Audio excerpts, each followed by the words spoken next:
Hi, I'm Alana, and in 2022, I decided to embark on a documentary project called Dirty Coin. I wanted to learn as much as I could about Bitcoin mining.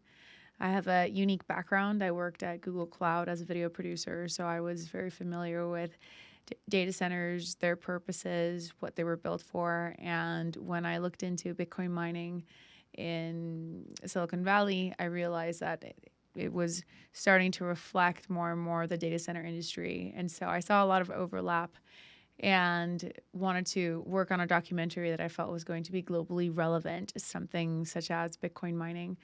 And I knew that I had a unique lens where I kind of understood the industry and where it was heading more than your average person already by 2020, especially after seeing what happened in 2020.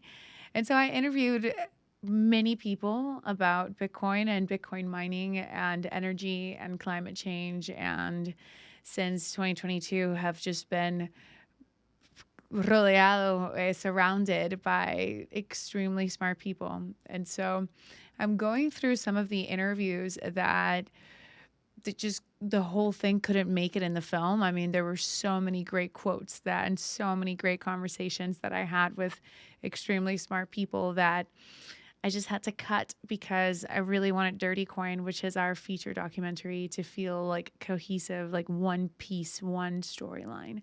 And I knew that some of these subjects were just going to lead us into a direction that we weren't really going to wrap up and finish or give it the attention it truly deserved. And so there were many great quotes that were cut out. And so I am looking at this series as a way to dig up this research, see what is still relevant, see what isn't, see what has been put to the test or stress tested now that some of these interviews are 2 years old, some of them are 3 years old, because now it's 2026, we started 2022. And so I want to see how some of these interviews also aged. And I invite you in the comments to contribute as well and see. I'm going to put up where and when we did these interviews. And for this episode, in this video, I'm going to look at Jeff Booth's interview. He is the author of The Price of Tomorrow. He's also an investor and an entrepreneur. And if you've been in the Bitcoin space, you've probably heard of Jeff Booth before. And I really enjoyed my sitting down with him and to truly discuss deflation. I mean, it was something that to be able to have that conversation directly with Jeff Booth was an honor. And so I'm very happy to share this interview with you. All right. Having a free market system on Bitcoin that Bitcoin miners chase lower cost energy and chase innovation in energy. And what that means is you have an economic incentive to be able to build out more energy in a clean way. And the economic incentive is very real, and it drives incentives drive all of human action. So when you have an economic incentive that merges to energy and removes an ability for centralization of energy. So let's just go into energy a little deeper. Our cities, nothing works without energy. There is no life without energy. So more energy means better life. So we don't want less energy. We want more and cleaner energy, and we want it in a system that provides abundance. And so if we looked at energy systems overall, because we live in cities typically, then you'd have to centralize energy to be able to live in a city so that the energy was always there. And that's produced a huge boom to our planet, and then more and more people race to those cities, more centralization of energy. And behind the energy system, the energy monopoly, say in this case, would have to make choices where they're buying energy from and where they're not to be able to feed that city. And in some cases, those choices would be, an example would be in BC, where they create a new dam, and because the dam can't be paid for unless they shut off all the other regional energy, because prices would go down too much, they shut off all the other regional energy, all the other clean energy sources, they shut off, and they say, because we need to pay for the dam, the financing of the dam. And so you have abundant energy. You don't have an economic model to be able to get the abundant energy. What Bitcoin does is, because it's decentralized, it chases that abundant energy all over the world. And it doesn't require a city, it doesn't require anything. And as a result, it chases and it utilizes and it constantly finds better energy. And actually, if you take that decentralization approach, it also, now today, we have satellite communication. We have decentralized energy sources. And it allows people to move and be plugged in all over the world to new energy, clean energy sources at source, and be connected to the world. So there's very fundamental change that's going on today from the world we live in into a more decentralized, more secure, and more energy secure future that's being driven by Bitcoin, by the incentives that Bitcoin creates. And there's a company called Gridless in Africa that is actually building, because of Bitcoin mining, building hydroelectricity in regions where it didn't exist at cost. Again, the incentive in Bitcoin mining, it costs that's way cheaper than kind of our local energy here in a grid system. And the byproduct of that energy system is bringing energy abundance to local communities in Africa. So you have an entirely decentralized energy system being built out that enhances life all over the world. And as a result, because what would be the opposite? How would you get energy into that city? You would have to go finance that energy. You would have to create debt to finance that industry. And a lot of those regions can't support that type of debt, that type of model. So you constantly have this, let's help the global south with imposing debt on the global south that they can't pay back, that constantly hurts them. And in this, you have an incentive structure that they don't have to wait. Somebody in that village can Bitcoin mine today.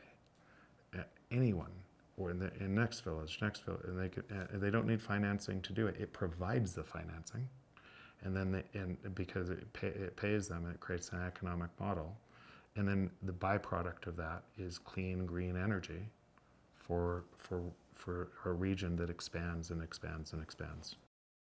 Here, Jeff discusses Gridless, and we interviewed two of the co-founders of Gridless for Dirty Coin, and we even made a short film about what they're doing in Malawi called Stranded. And it's quite impressive what they have been able to do by partnering with hydroelectric facilities that basically had electricity that was going to waste, and by partnering with them, buying up their wasted electricity, these facilities are then able to expand their electricity production. And this was definitely something that we covered in great depth in the documentary, and I'm really happy that Jeff brings it up.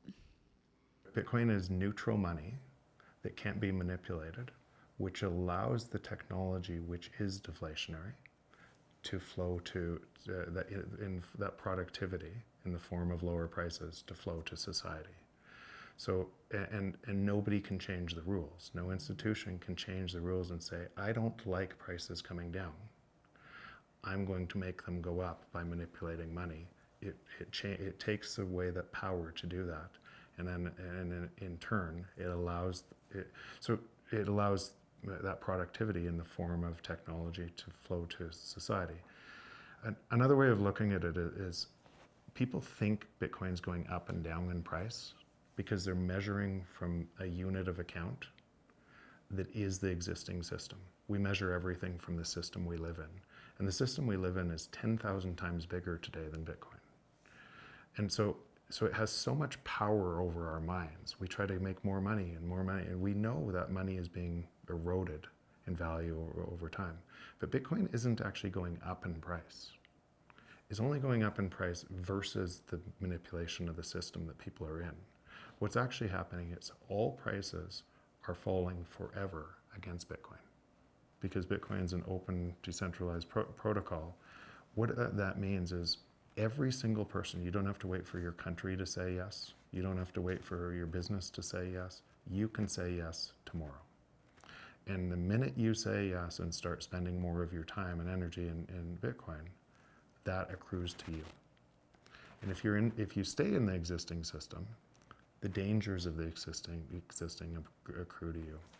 So that fundamental change, where the value that we all provide to each other through technology and things getting easier and easier and easier. So if you're creating value, and that value is delivering value, in other words, people are using it, what that means is prices constantly fall for everybody on a Bitcoin system.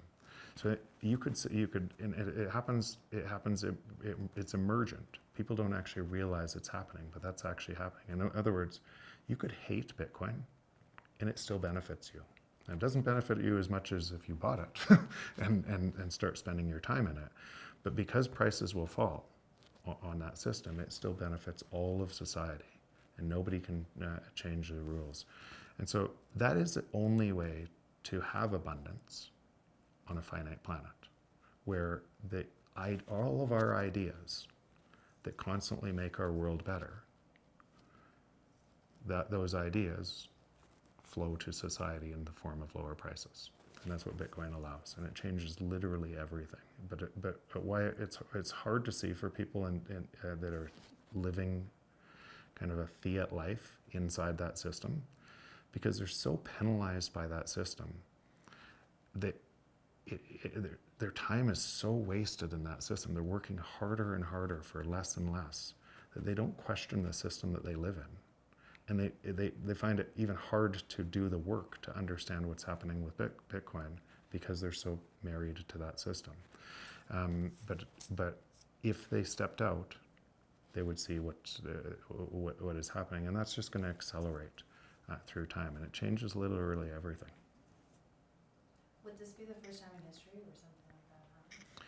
It's the first time in history, and that's why this phase transition that we're going through in society is such a big. This is why it's hard to understand, because we're in the phase transition that we're measuring, and we're measuring it from the wrong system. And so, but again, if this is the first time that you could have money that was decentralized and secure, that you didn't require institutions to hold your money or to hold trust, this is the first time, and you add that winners always write the history books, that means every single detail through our history of manipulation of money and then destroy and go back to war and reset and do it again, all of the history books must be wrong in some cases, because we've actually never had something that actually was this powerful and this decentralized and secure.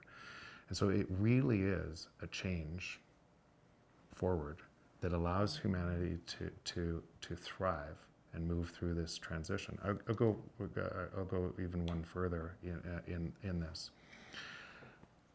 We know, we can see it all around us, that artificial intelligence is advancing exponentially. And artificial intelligence expanding exponentially. If you're using artificial intelligence, what you're actually saying is you're saying, I'm going to remove labor faster with this. I'm going to free my time. I'm going to use this because it frees my time. And so how could a system that's inside a system that effectively all human intelligence is just error correction, and now machines are doing error corrections better than humans, and that's expanding. So how could a system that is that powerful at removing labor, by removing errors and making us better, how could it not drive prices down? And in our existing system, all of that must be captured by centralizing more, by only allowing that power at the very top, where AI will be used against us instead of for us. Bitcoin is the only system that allows that productivity gain to flow to society in the form of lower prices. Bitcoin essentially divorced money from the state. Essentially, you could have trust without an institution requiring trust, because you had decentralization and security together. And it was the first time in history that you could have decentralization and security together. Because all previous times in history, you would put laws into state to protect people, essentially from the state having too much power. Magna Carta was such an instance, the Declaration of Independence, where you could give individual rights and individual rights and freedoms to the population, and in turn you could build very vibrant economies because those people were empowered. But what ends up happening is money is superordinate to laws. In other words, the people who control the money change the laws. And over time, throughout history, laws were always changed to protect the people with money. And if that wasn't true, you could easily look through society and you could say, where money is most broken, wouldn't they have the best laws? And from what I just said, you can see it's exactly the inverse. Where money is most broken, the worst laws exist. And what that means is institutions are not immune to the manipulation of money. They become part of the manipulation of money. And for the first time ever, what Bitcoin solved is removing the need for the institution to be able to trust each other, because you had decentralization and security together.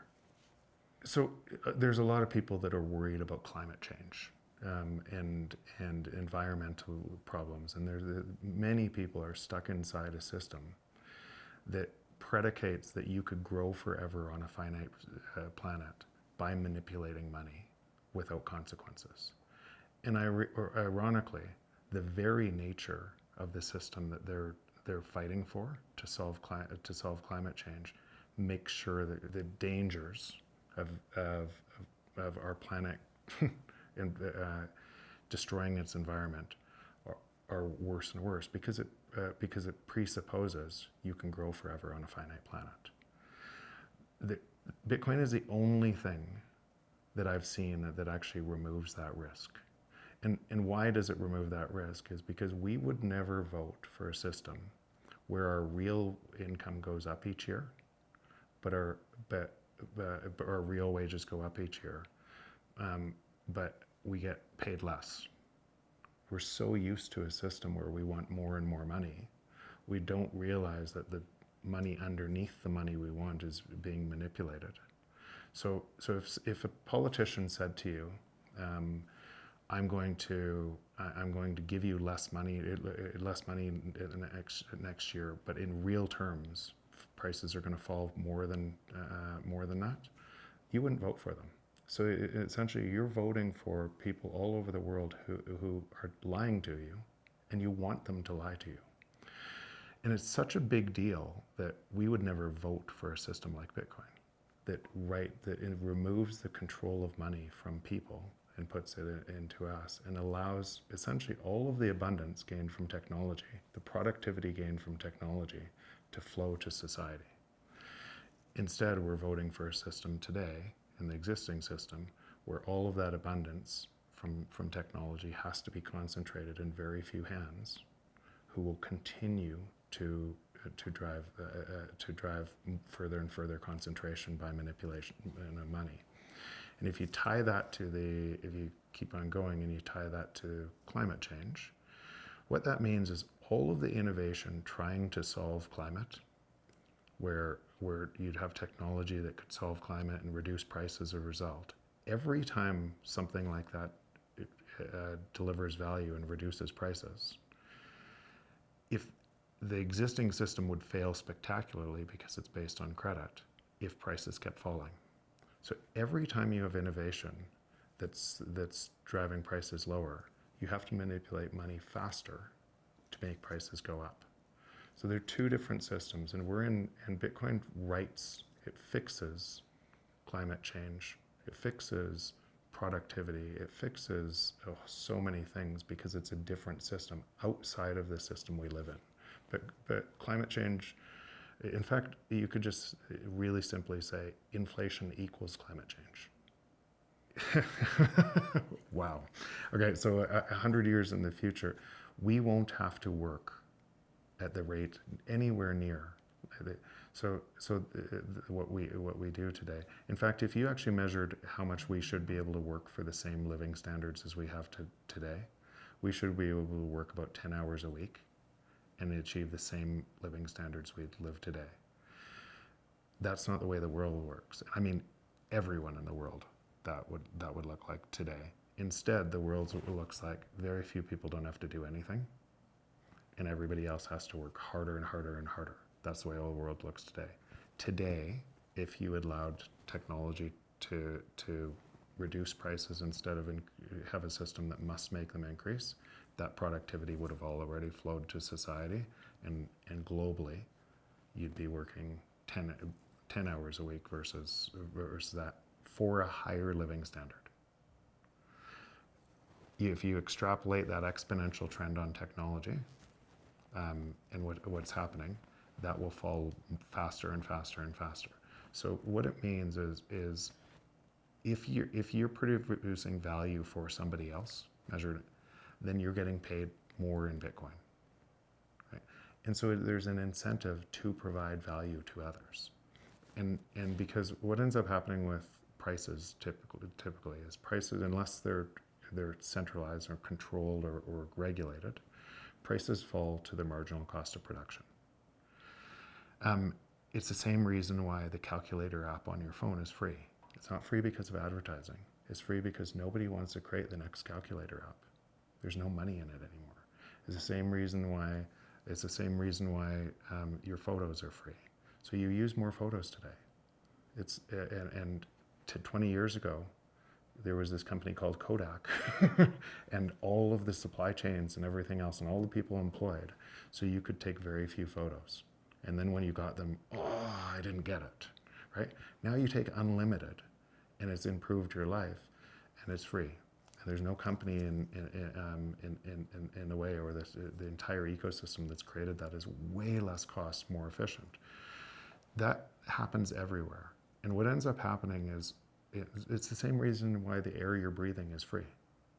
Right? Why aren't there people in this room giving us oxygen masks and saying, I'm going to give you more air? It's ludicrous, right?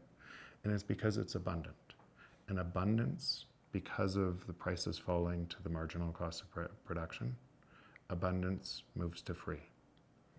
And so what I'm saying is, we are already going to live in that world, and Bitcoin is going to usher in that world. It's going to be more and more things are free. And we're going to question, how could we ever believe we lived in a world where we made up money to make things more expensive so we could work more? It's so ludicrous, but that's the world we live in today. And Bitcoin is ushering in an entirely new world where that doesn't exist. And you could simply just say, abundance in money equals scarcity everywhere, and scarcity in money equals abundance everywhere.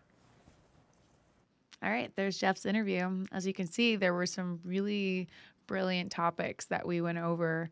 For me in Dirty Coin, I really wanted to stay focused on the energy subjects. So that is really most of the Jeff Booth quotes that we have in Dirty Coin are the ones related to energy that he discusses in this. But as you can see, we just spoke about way more than just energy and mining. And I'm really happy that I'm able to share these extended interviews with you. If you like them, please comment on the videos. Let me know which interview from Dirty Coin you would like to see next, which uncut interview. And also feel free to subscribe and watch our other content on the channel. All right, talk soon.